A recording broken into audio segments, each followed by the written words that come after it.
Bienvenido a un nuevo episodio del Podcast Libertario, el show donde aprendes a recuperar tu libertad de pensamiento. Y hoy tenemos un nuevo Destazando Libros, donde conversamos sobre las ideas de un libro en particular. Estoy aquí con mi amigo Perp, el AMCAP estoico, y yo JC, que soy estudiante de objetivismo y minarquista. Si estás escuchando por primera vez, recuerda darle al botón de seguir en Spotify, Apple Podcast y suscríbete en iVoox o YouTube. Y también síguenos en Instagram como Podcast Libertario. Entonces, ¿pero qué es Destazando Libros? Bueno, cada uno de nosotros eligió un capítulo de un libro y ahora vamos a destacar la idea principal del autor o lo que cada uno entendió. ¿Cuál es el libro que vamos a destazar hoy, Fer? El día de hoy vamos a hablar de Ética de la Libertad de Murray Rothbard. Como siempre, y si es la primera vez que escuchan un Destazando de nosotros de Murray Rothbard, una pequeña biografía de él. Murray Rothbard fue un economista estadounidense de la escuela austríaca, historiador económico y teórico político, y también fundador y principal teórico de el anarcocapitalismo. Así que para mí tiene un lugar muy especial. Esta vez empezaré yo con el capítulo 15 de este libro, que se llama Derechos Humanos como Derechos de Propiedad. Y lo elegí porque esto es algo que incluso yo no había pensado a fondo, y este libro me lo hizo notar bastante, y justifica la importancia de la existencia de la propiedad privada, los derechos de propiedad, por encima de cualquier otro derecho. Y ya voy a explicar por qué. Primero, citando algo directamente del libro. El primer párrafo de este capítulo, casualmente, dice: los liberales generalmente desean preservar el concepto de derechos para derechos humanos, como lo son el derecho a la libertad de expresión, ese ya lo conocemos bastante, pero negando el concepto de propiedad privada. O sea, lo dan por hecho, como si fuera algo natural, que está sobreentendido, no hay que mencionarlo. Pero, por el contrario, menciona Rothbard, el concepto de derecho solo tiene sentido bajo el concepto de derecho de propiedad, es decir, propiedad privada, pues no hay derechos humanos que no sean a su vez derechos de propiedad. Los primeros pierden su valor y claridad y se vuelven confusos cuando el derecho a la propiedad privada no es utilizado como estándar. Es decir, cualquier derecho humano se niega si tú no aceptas y comprendes que la propiedad privada, el derecho a tener propiedad, es la base para los demás. ¿Y cómo funciona esto? Esto suena un poquito confuso. Propiedad privada. Si lo están pensando como el tener propiedad física de una casa nada más. Yo tengo derecho a propiedad privada porque yo tengo una casa a mi nombre y tengo un carro a mi nombre y tengo una computadora que el recibo tiene mi nombre, y así es una constancia de que yo pagué por ese bien. Si lo ven solamente de esa manera, sí abarca esos ámbitos también, pero están dejando perder otras cosas muy importantes que vamos a hablar, que a mí me llamó muchísimo la atención. Nunca lo había pensado de esta manera y de verdad que es muy interesante, y es muy importante también reconocerlo de esto. Entonces, para explicar esto de los derechos de expresión, acción y los demás, solamente son válidos cuando se reconoce que existe propiedad privada. Cuando primero tú aceptas que tienes propiedad sobre tu cuerpo. Tú no puedes decir: quiero mi libertad de expresión, mi derecho a decir lo que yo pienso, pero dices: la propiedad privada no debería existir. Eso regresaríamos a lo que mencionamos en los episodios pasados de las contradicciones de pensamiento. ¿Cómo tú vas a tener libertad de expresión y de pensamiento cuando tu propio cuerpo no te pertenece? Tienes que empezar por reconocerlo de esa forma. Tú no le perteneces a un colectivo, tu cuerpo es tuyo. Quien decide qué va a suceder con tu cuerpo, qué va a hacer tu cuerpo, porque al final del día el hablar es emitir sonidos, patrones de audio que forman palabras, y eso es tu expresión. Si tú no tienes derecho sobre tu propio cuerpo, dices: mi cuerpo es mío, esas ondas, esa actividad que estás realizando no es tuya, es una extensión de ti. Para seguir explicándolo, por ejemplo, cuando uno dice: simplemente Mi libertad de expresión es poder ir por ahí y decir lo que yo quiera. ¿Se han preguntado alguna vez cuando está el ejemplo de que uno no puede decir fuego, fuego y lo gritas en un teatro? ¿Por qué te sacan de ese teatro? ¿Qué es lo que sucede ahí? ¿Es por el hecho de haber mentido? ¿Es porque te están coartando tu libertad de expresión? ¿De que tú no tienes la capacidad o la libertad de decir lo que tú quieras? No, es mucho más sencillo que eso. Tú no estás en tu propiedad. Cuando tú entraste al teatro, tú compraste un boleto que da a entender, porque está en el reglamento de ese teatro, de seguro podrían ir y buscarlo si es un cine, es un teatro en vivo, etc. Que hay parámetros. Eso es propiedad privada de alguien más y tú debes acatarlas. A ti te remueven por haber hecho ese escándalo porque no cumpliste las reglas de la propiedad privada de esa persona. Y ese es tu crimen. No estás siguiendo las normas que alguien en su propiedad impuso. Tú tienes libertad de expresión sobre todo lo que a ti te pertenece. Tú en tu hogar, cuando está tu nombre, cuando tienes propiedad privada, tú en tu hogar puedes hacer lo que tú quieras. Puedes caminar desnudo o desnuda dentro de tu casa sin que nadie te llame la atención, pero eso es algo que sería un crimen, que sería indecencia pública, si estuvieras en la calle, en una vía donde todo el mundo te puede ver. ¿Cuál es la diferencia? ¿Tienes libertad entonces de quitarte la ropa o de vestirte como tú quieras? Sí, la cosa es que solamente la puedes ejercer, puedes aprovechar esa libertad, ese derecho, cuando estás en propiedad tuya o cuando la persona dueña de la otra propiedad acepta. Por eso es que cuando vas a casa de un amigo o amiga, te dicen, te puedes quitar los zapatos. Estás cerca de una piscina que le pertenece a alguien más. Aquí está bien que no uses una camiseta. Aquí está bien que te vistas de otra forma. Aquí está bien que tomes alcohol. Cuando estás en una vía pública, no está bien que tomes alcohol. Porque la vía pública no. Y es donde vamos a llegar. No existe tal cosa como una propiedad colectiva. Al final del día, todo va a depender de lo que alguien más administra. Los políticos administran esas vías públicas. Y es por eso que uno no puede hacer cosas que ellos no quieren en la vía pública. Entonces aquí, para tratar de resumirlo un poco, lo que yo he entendido de este capítulo, que es muy importante, es reconocer siempre, de nuevo, el propietario o la persona encargada de administrar la propiedad privada, sea algo material sin vida o algo material con vida. Ese propietario o administrador es quien decide qué se va a hacer con esa cosa. Tú decides qué sucede en tu casa y con tu cuerpo. Lo que sucede afuera de tu casa, en casa de un vecino, lo decide tu vecino. Lo que sucede en la calle no lo decide el pueblo, no lo decide el colectivo, lo decide el gobierno. Y sé que esto puede sonar raro viniendo de parte de un anarcocapitalista, pero al final del día esa es la razón por la que tenemos un verdadero problema.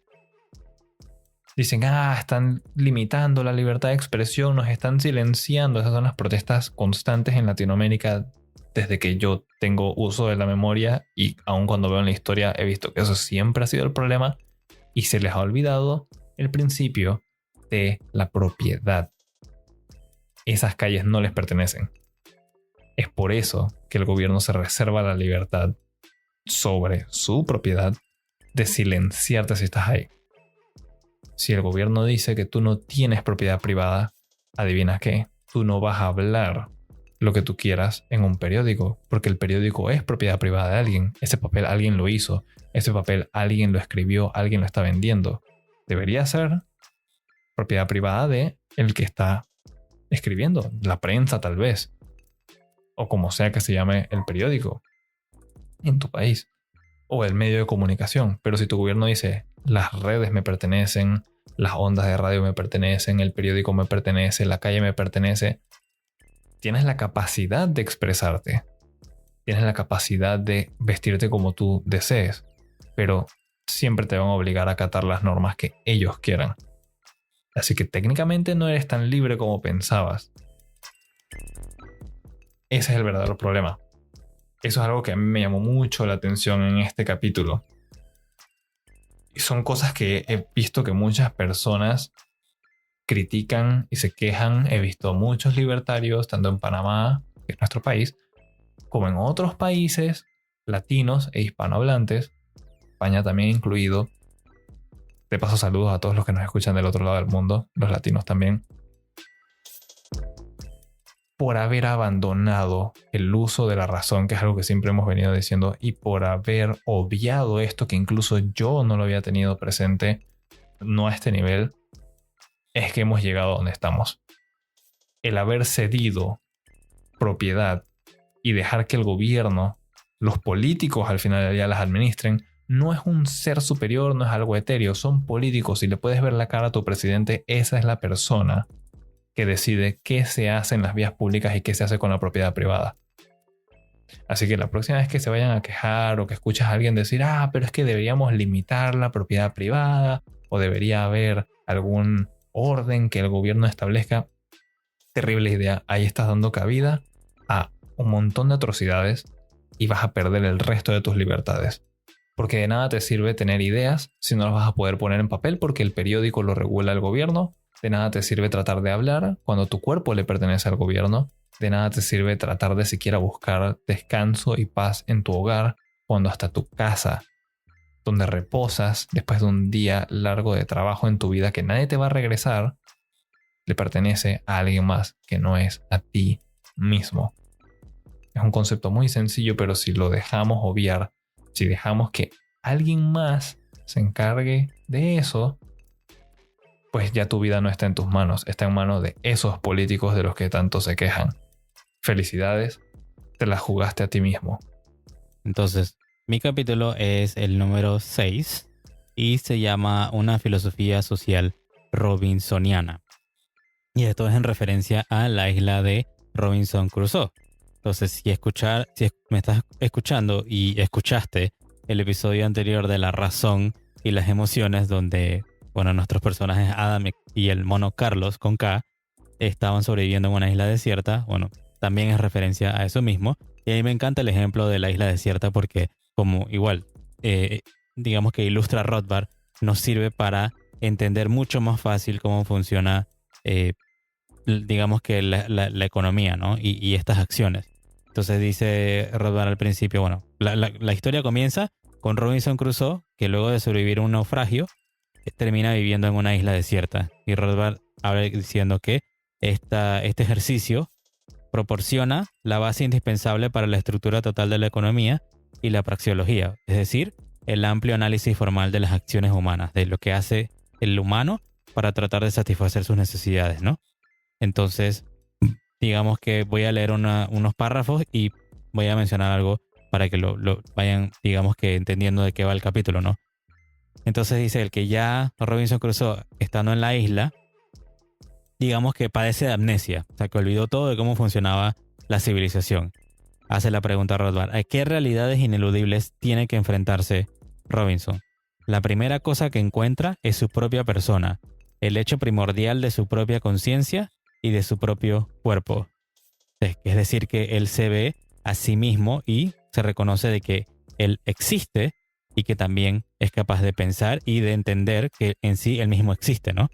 Y de segundo encuentra que el mundo natural le rodea, el hábitat que le viene dado con la naturaleza y los recursos que los economistas sintetizan en el vocablo tierra.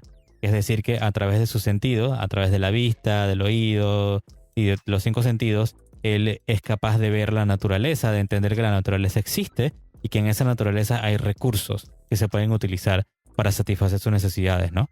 El siguiente párrafo dice Rothbard. También encuentra que hay un aparente contraste con los animales. No posee un conocimiento instintivo innato que le empuje a seguir una senda establecida para la satisfacción de sus deseos y necesidades. De hecho, inicia su vida en este mundo sin saber absolutamente nada. Tiene que aprender todos sus conocimientos, Aprende así que tiene numerosos fines, diversos proyectos que desea realizar y muchos de los cuales tiene que llevar a cabo para sustentar su vida. Alimentos, refugio, vestidos, etc. Y este párrafo me hace recordar al término que leía llamado tabula rasa, que me he topado en grupos de libertarios y bueno, ya ustedes, si nos han escuchado durante mucho tiempo, saben a qué me refiero, en que estos grupos donde al parecer todo el mundo sabe de todo y nadie aprende más nada nuevo, pero resulta que apenas mencionaba yo el término tabula rasa, todo el mundo me caía a la yugular y decía que eso no existe, que los humanos ya vienen con instintos, viene todo preprogramado y todo esto.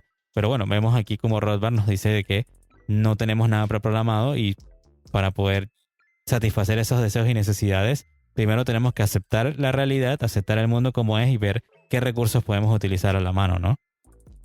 Y vamos al siguiente párrafo, dice, una vez satisfechas las necesidades básicas, descubre que tiene otras, nuevas y más elevadas. Para satisfacer algunas o todas ellas de acuerdo con el diverso nivel de importancia que concede a cada una, Robinson Crusoe tiene que aprender también cómo alcanzarlas. En una palabra, debe adquirir conocimientos tecnológicos o, digamos, recetas. Entonces, luego de ahí menciona, así pues, Robinson tiene múltiples necesidades que intenta satisfacer, fines que se propone alcanzar, y algunos de esos pueden conseguirse con un esfuerzo mínimo por su parte. Digamos que puede encontrarlos en la isla, en los arbustos cercanos, nada más toma una fruta que encuentra en el camino. En estos casos puede obtener el consumo de ese bien o de un servicio poco menos que al instante, pero descubre que para la práctica totalidad de sus necesidades, el mundo natural de su entorno no le proporciona este tipo de satisfacciones inmediatas e instantáneas. No se encuentra en un paraíso. Luego, para lograr sus fines, debe tomar esos recursos que ofrece la naturaleza y debe transformarlos de la manera más hábil y productiva que le sea posible, digamos en objetos útiles, en formas y lugares que le pueda usar, y solo de esta manera pueden conseguir la satisfacción de sus necesidades. Yo diría que un ejemplo sencillo sería que tiene que bajar unos cocos, y para poder bajar unos cocos, si se trepa al árbol, cada vez, digamos que consume muchísima energía nada más para bajar los cocos, pero si de repente él consigue alguna forma de hacer una vara, ese bien que creó nuevo, la vara, le ayuda a bajar los cocos de una forma más eficiente y sin utilizar tanta energía, ¿no? Y también le permite bajarlos mucho más rápido y en mayor cantidad. Entonces, dice Rothbard, en resumen, debe A, elegir sus objetivos, B, aprender a alcanzarlos utilizando los recursos que le proporciona la naturaleza, y C, desarrollar su trabajo, emplear su energía para transformar estos recursos en formas y lugares útiles, es decir, en bienes de capital, y finalmente en bienes de consumo, o sea, lo que puede consumir, en cosas que pueda, como dice, consumir directamente. Entonces, terminando ese párrafo dice, vemos así que Robinson Crusoe se fabrica con las materias primas que le proporciona la naturaleza un hacha, que es un bien de capital, con la cual puede talar árboles para construir una choza, que es un bien de consumo. Consigue asimismo tejer una red, que es un bien de capital, para poder pescar peces, que es un bien de consumo. En cada uno de estos casos emplea los conocimientos tecnológicos que ha adquirido para llevar a cabo las tareas que le permiten transformar la tierra en bienes de capital y más tarde en bienes de consumo. Entonces, ¿por qué estoy hablando acerca de todo esto y por qué Robinson pasó por todo este proceso? Bueno, este proceso, dice Rothbard, de transformación de los recursos de la tierra es lo que constituye su producción. Es decir, que Robinson Crusoe debe producir antes de poder consumir. Solo respetando esta secuencia le es posible el consumo. En este proceso de producción, de transformación, el hombre moldea y modifica el entorno natural para sus propios fines, en lugar de verse simplemente determinado como los animales por este entorno.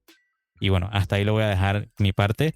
Vamos a ver si puedo leer un poquito más adelante. Ahora con lo que acabas de mencionar, me llama mucho la atención, porque mencionas su. Esa pequeña palabra su, de pertenencia, lo conecto yo con mi capítulo de la propiedad privada. Él trabaja algo de la naturaleza, después eso se convierte en algo de su propiedad, su bien de capital, sus bienes de consumo. Él cuenta con ese derecho natural a propiedad privada para poder trabajar y satisfacer sus deseos. Y regresando a ese punto importante que mencionaba yo de la propiedad privada, incluso aquí Robinson cruzó lejos de otras civilizaciones, lejos de otras personas. Él ya está contando con ese derecho a propiedad privada para él poder producir y seguir existiendo.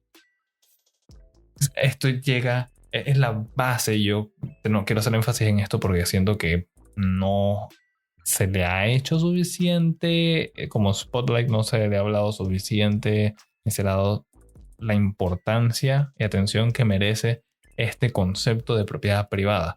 Incluso me gustaría mencionar aquí, ya que veníamos los episodios pasados con el tema del doble piensa, cuando personas de la izquierda dicen la propiedad privada es robo, la propiedad privada está mal y no debería existir, pero después van y dicen los bienes de producción le deberían pertenecer a quienes le trabajan, que son los obreros. Así que trabajadores del mundo unidos. Muy feliz todo eso. No puedes hacer que nada funcione en una sociedad en la que hay humanos, me atrevería incluso a decir que seres vivos, si no reconoces la existencia de propiedad privada. Hasta los animales entienden eso y son territoriales. Ellos dicen, yo cuido este territorio, en este territorio yo vivo. Otros animales que tienen madrigueras o tienen como aves nidos, ese es su nido, su madriguera, le pertenece, la trabajó y la defiende porque es su sostenencia. Es algo que vemos en la naturaleza, recordando siempre algo que decía Molinari, que toda ley natural debe aplicarse siempre, en todo momento, todo lugar, porque si no tiene validez. Pues aquí lo estamos viendo, es siempre, en todo momento, en todo lugar. No hay excusas para decir que la propiedad privada tiene limitantes. En el momento que permites que hayan limitantes, es decir, la propiedad privada solamente se refiere al tener un pedazo de tierra y una casa. ¿Qué pasa con todo lo demás? Estás diciendo que tal vez tu computadora, tus herramientas, tu comida, tu vestimenta, tu cuerpo no te pertenecen. Estás dando cabida a que exista esa duda. No debería ser así. Ok, entonces ya para yo por lo menos ir resumiendo y concluyendo la importancia de esto, regresando a lo de los ejemplos del teatro o la vía pública, que al final del día es la vía de quien la administre. Así que si son políticos van a ser diputados, legisladores, etcétera, etcétera. Es muy importante tenerlos en cuenta. Que algo se llame bien público, bien colectivo, el bien del pueblo, no significa que tú puedas hacer lo que se te plazca en esa área. Con esto a mí me gustaría dejar un mensaje un tanto fuerte, pero yo pienso, en todo caso, de que uno no puede decir que es verdaderamente libre si estás habitando un área que le pertenece a alguien más. Uno lo podría ver desde el sentido de que vivir en casa de sus padres no es ser completamente libre, no te pertenece. Por eso los padres dicen, mi casa, mi techo, mis reglas. Pues así mismo hacen los gobiernos.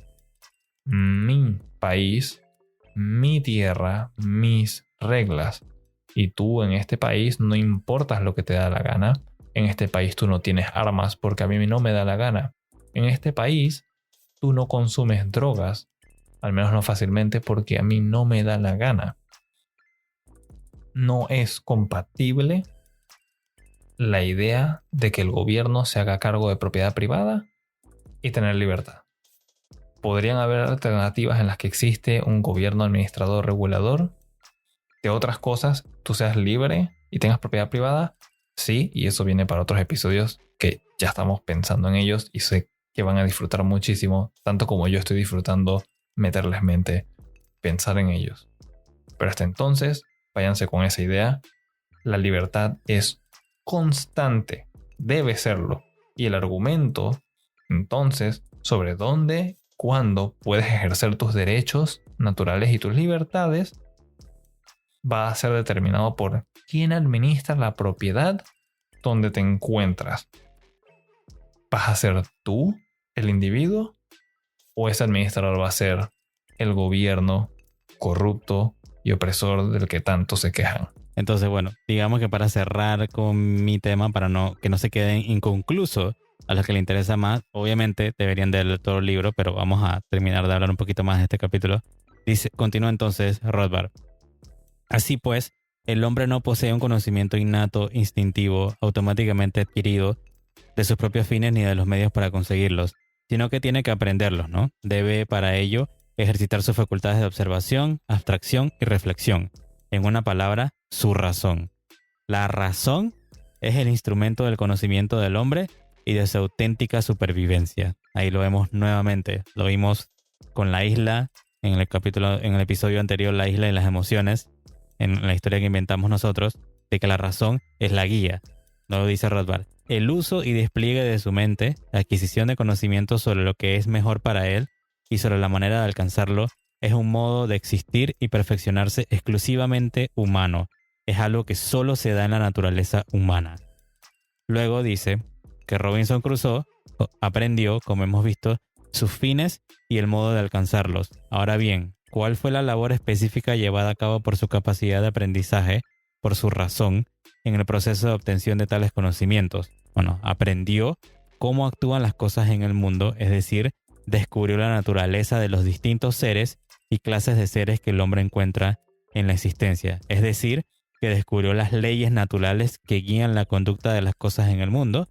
Descubrió que la flecha es parte del arco, que puede abatir un venado y que una red puede capturar muchos peces. O sea que aceptó la realidad y trabajó con ella, ¿no? Entonces digamos que para cerrar todo este capítulo, Rothbard dice, los individuos descubren mediante la introspección de su conciencia la realidad natural primordial de su libertad para elegir, su libertad para usar o no usar la razón, a propósito de cualquier materia dada, en resumen, la realidad natural de su libre voluntad, y descubren asimismo la realidad natural de que su mente impera sobre su cuerpo y sobre sus acciones. Esto es, descubren que tienen la posesión natural de sí mismos. Robinson Crusoe es dueño de su propio cuerpo. Su mente es libre para seguir los fines que desee y para ejercitar su razón con el propósito de descubrir los objetivos que debería escoger y de aprender las recetas que le permitan utilizar del modo más eficaz los medios de que dispone para conseguirlos, ¿no? Entonces yo diría, como él menciona al final, todos estos hechos se construyen a partir de la naturaleza humana y así es como el hombre puede sobrevivir y prosperar. Sé que es bastante información para digerir, pero me fascinó muchísimo este capítulo, principalmente porque nuevamente es el ejemplo de la isla y me encanta el ejemplo de la isla. Pero veo mucho a Rothbard de lo que escribe aquí que va muy acorde a lo que yo he estudiado en objetivismo a través del último año, de que la razón es primero, o sea, de que existimos, la realidad existe y la realidad es objetiva, no la puedes cambiar. Por más que chilles y patalees y llores y pidas a las nubes, a lo que sea, no se puede cambiar. La escasez existe, hay recursos, pero son escasos. Y aceptando esa realidad y trabajando entonces con esos recursos que son escasos, es que podemos convertirlo utilizando, como él dice, recetas o encontrando la tecnología para convertir esos recursos. O sea, de nada te sirve tener un pozo de petróleo si no entiendes qué es. Primero que lo aceptas. Dices, no es petróleo. Claro que es petróleo, lo aceptas y después decides, bueno, es escaso. Yo le encuentro un valor y luego lo puedes transformar en alguna otra cosa, en algún derivado, en plástico o en gasolina o en algo y le encuentras otro uso. Pero eso solamente se puede debido a la naturaleza de nosotros, de los seres humanos, ser capaces de utilizar la razón para navegar por esa realidad, aceptarla, entenderla y entonces trabajar en ella para poder lograr sobrevivir y al final del día prosperar, ¿no? Yo creo que eso suena muy bien. Y yo con mi obsesión ahora mi nuevo romance redescubierto con la propiedad privada, diría que todo eso, siendo parte de la naturaleza humana, solamente se puede asegurar cuando tienes propiedad privada. Gracias a que él está produciendo, estás haciendo cosas, ¿cómo te aseguras que el día de mañana puedes seguir trabajando en lo que dejaste el día de ayer? Es tu propiedad. Se va a respetar. La puedes defender. Y puedes ir trabajando por encima de lo que dejaste en el pasado hecho. Y es lo que nos ha ayudado a toda la humanidad a desplazarnos hacia un futuro y a un presente, pues, mucho más próspero y pacífico, estable de lo que era hace mucho tiempo. No la estamos pasando excelente. En otros países yo sé que la están pasando muy mal, pero todavía sigue siendo mejor que en el pasado, gracias a toda esa acumulación. La propiedad privada es definitivamente lo mejor. Entonces, gracias por escuchar el Destazando Libros y espero que se animen a leer el libro por completo. Es bastante material, es un libro bastante extenso, así que hay mucho para aprender de Rothbard en esta ética de la libertad, ¿no? Entonces, si es tu primera vez aquí, dale al botón de seguir en Spotify, Apple Podcasts, iVoox o YouTube y síguenos en Instagram como Podcast Libertario. Además, visita nuestra página podcastlibertario.com para enviar tus preguntas o contactar con nosotros. En el próximo episodio tendremos una nueva cápsula libertaria sobre cuál es la forma más moral y efectiva de hacer protesta. Por último, comparte este episodio con tus amigos y familiares y recuerda, tenemos una cultura por salvar. También recuerden que los derechos naturales, constituidos por tu libertad y tu propiedad privada, aceptarlos, reconocerlos es gratis, pero que el gobierno te los quite, para eso pagas impuestos. Nos escuchamos en la próxima.